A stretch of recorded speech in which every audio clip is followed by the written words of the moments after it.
Hi guys, welcome back to my channel. Today I picked up the quote from the book called Honeybees And Distant Thunder, written by Riku Onda. It's a Japanese author, and its Japanese title is called 蜜蜂と遠雷.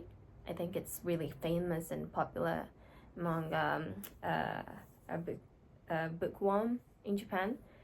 So some of you might know this book, even in English version. And I finished reading this Honeybees and Distant Thunder, the physical book, a few months ago. So I wanted to share with you guys about my thought about this book today. And the quote I picked up for today is like this.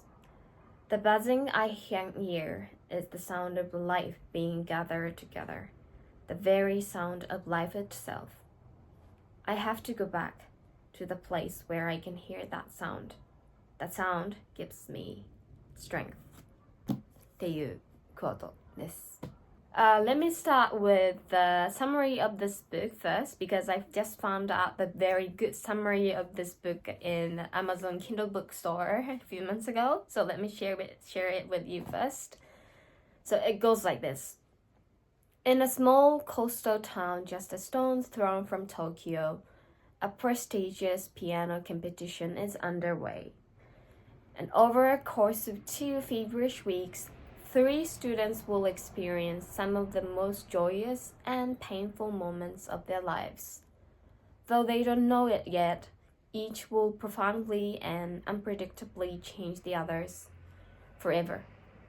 Aya-san, was a child prodigy who abruptly gave up performing after a death of her mother and is now trying for a comeback. And Masaru, a childhood friend of Aya who came to the piano through her insistence that he learn to play, is now reunited with her after many years and is equally invested in both his and her success. Akashi, who is older and married, works in a music store and is the old man of the competitors, hoping for a final chance at success. And the final person, Jin, a 16-year-old prodigy, the free-spirited son of a beekeeper. Beekeeper は、養蜂家？蜂蜜を作る人ね。Beekeeper, who travels constantly and has no formal training and doesn't even own a piano at his home, yet whose mesmerizing insight into music has brought him to the attention of one of the world's most celebrated pianists, the late Maestro von Hofmann. Each of them would break the rules, owe their fans, and push themselves to the brink. But at what cost? Beloved in Japan, Riku Onda immerses us in the world of music, from piano masterpieces to the buzz of bees and the rumble of thunder, which crescendos to a surprising ending in this rich and rich and vibrant novel. So this is the great summary that Amazon, some of the readers, someone who already read this book before, just typed all these summaries on Amazon bookstore. So anyway, この Honeybees and Distant Thunder っていうミツバチと遠雷っていう本は、アヤ、ジン、マサル、アカシっていう4人の登場人物が出てくるのね。で、それぞれが音楽に対する価値観とか、今まで経験してきた音楽に関すること、音楽経験は全く違う4人。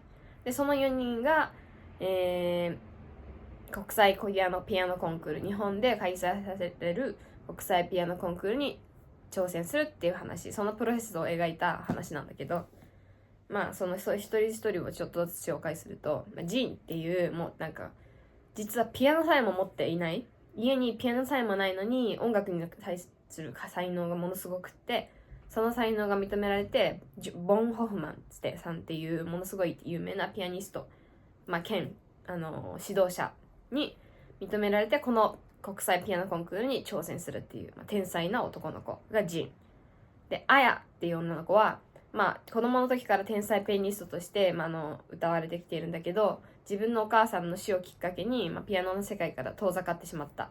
そんな女の子がまたこの国際ピアノコンクールをきっかけにカムバックする。そういう状況の女の子。で、マサル。3人目のマサルは、アヤと幼馴染。実は同じピアノ教室に子供の時に通っていて、アヤと一緒に切磋琢磨してピアノを一緒に頑張ってきた、幼馴染ではあるんだけど、彼は、途中で子供の頃海外に引っ越しちゃって、ずっとピアノを続けてきた。天才。この人も天才って言われる、ピアニスト。で、今回この国際コンクールに出ます。最後、この人はもうね、この4人の中で最年長で、子持ち、お子さんがいて、奥さんもいて、自分の家の一部が店舗になってて、そこで、ピアノ店っていうか、音楽ショップを営んでいる、最後の、これがもう僕にとって最後のピアノにかけるチャンスだって思って、このコンクールに出てる人です。この4人。その4人が、いろんなバックグラウンドを抱えて、このピアノ国際コンクールに挑戦していく過程を描いています。で、それぞれが抱える不安とか葛藤とか、心の中の声っていうのを丁寧に作者の恩田陸さんが書いてくれてるので、少しでも音楽の経験がある人とか、コンサートとかリサイタル、あとはもうなんならピアノのコンクールに出たことがある人はすごく感情移入する本なんじゃないかなって思います。私もちょっとそういう経験がバックグラウンドがあって、今も実はお仕事で音楽に関わらせてもらってるんだけど、ものすごい各登場人物の心に胸を打たれたところがいっぱいあるかな。で、この本の原作がさっきもちょっと英語で言ったんだけど、日本語なので、ミツバチとごめんなさい。ミツバチと遠雷っていう日本語の上下巻で出てるので、洋書版のこれを読む前に、まずは日本語の版を読んで見るのもいいんじゃないかなと思う。なので、今回はあえて、私がこの洋書版を読んで感じたことを英語でこれからシェアしていきたいと思います。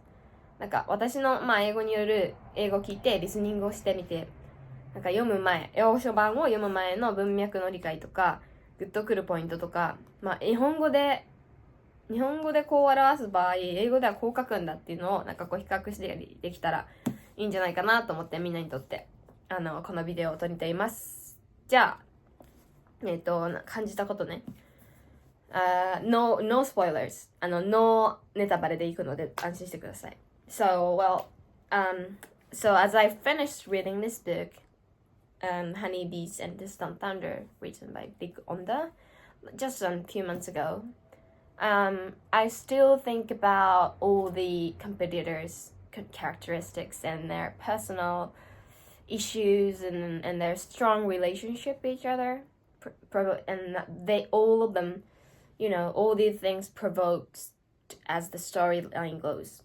And here's what I think, and here's what I thought, and what I was mostly impressed with and about this book. And I hope this insight helps you to feel like reading this book in future in English. So yeah, there are some keywords I want to share with you guys, and I hope these keywords helps you to understand, the basic idea of this book, the Honeybees and Distant Thunder.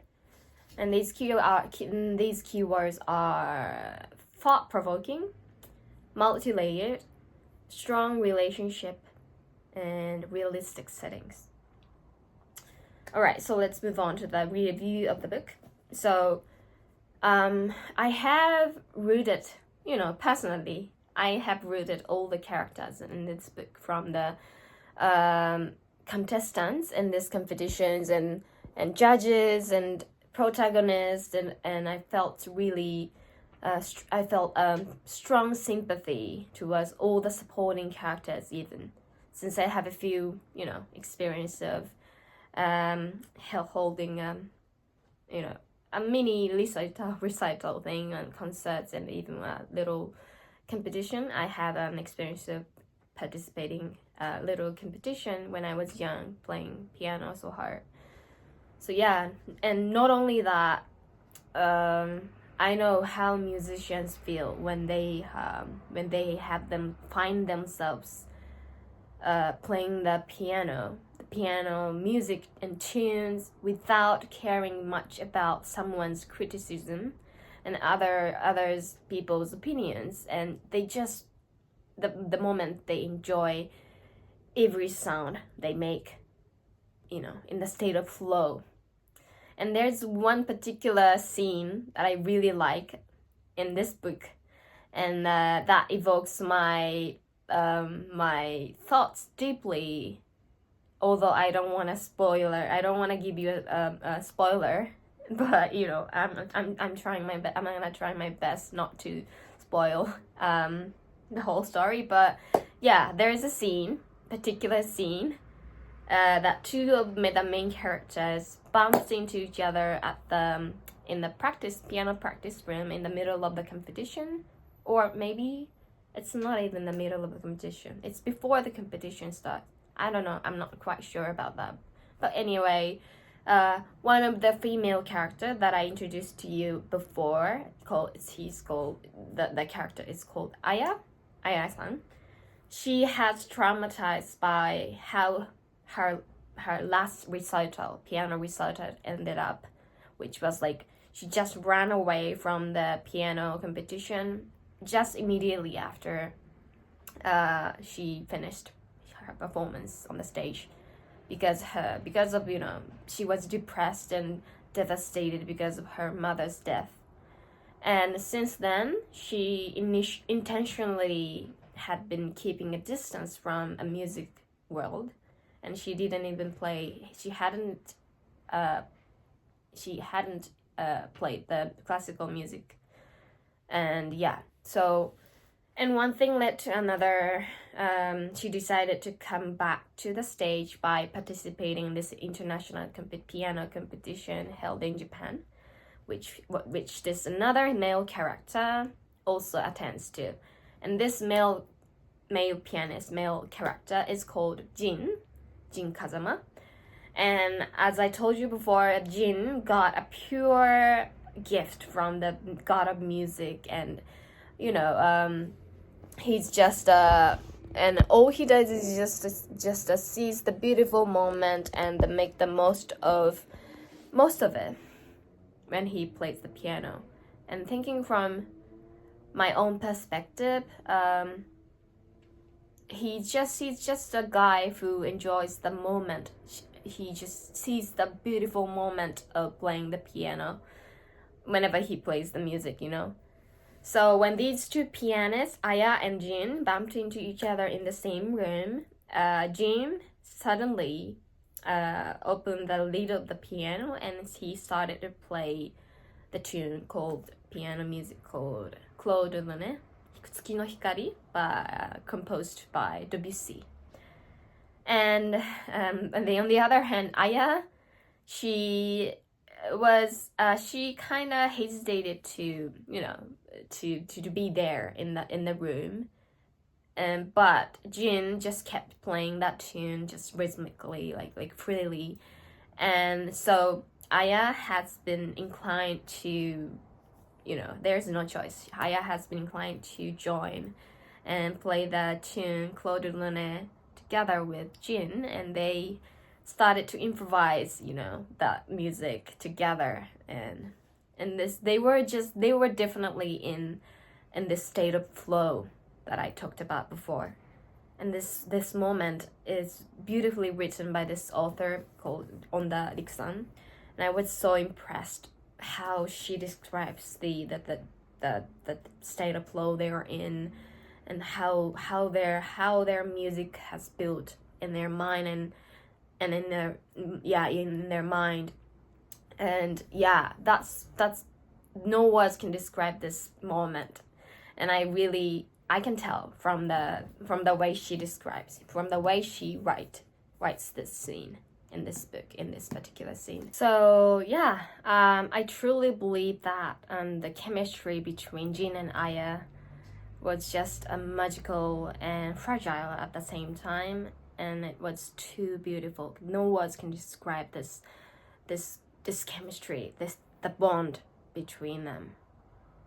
Although the Aya was, first hesitated to take part in this, improvising thing, and Jin was just Jin was the magical boy. He was just he's got this pure enthusiasm towards music, and he inspires other people who is into music, and he's an inspiration. He himself is inspiration for Aya, for other people, and I truly recommend this book, Honeybees and Distant Thunder, written by Riku Onda, especially for those who are the music enthusiasts, and anyone who have experience of struggle or failure, or making a steady efforts to achieve one's goal in music performance.